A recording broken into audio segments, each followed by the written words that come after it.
My mom struggled every day to provide, to protect, and to survive.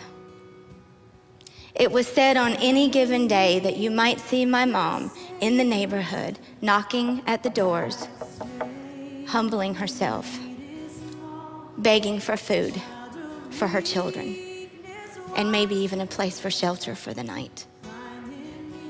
And then one particular day started like any other day as the norm for our family. The violence began. The rage was tremendous. But on this particular day, there would be a different outcome than all the ones before. On this particular day, my mom would have grown so weary that she no longer could fight. She no longer had the stamina or the strength to survive. And on this particular day, the violence would take my mother's life right before my very eyes. A day and a half later, someone heard the cries and the whimpers of a young girl and decided they needed to call. And when the authorities arrived, there they found my mother's body beaten and strangled.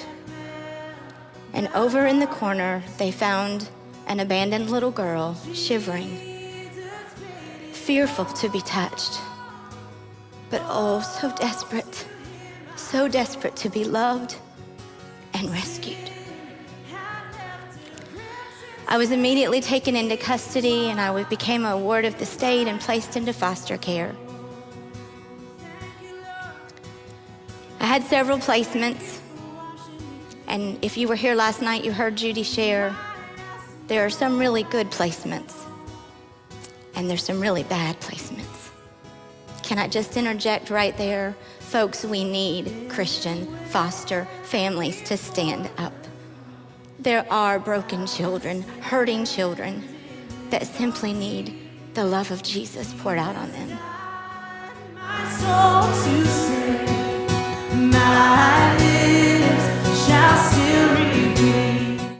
And so when people say, why are you doing what you're doing? I say, oh, because of what he has done for me. How dare I not give him back everything? How dare I not give him everything?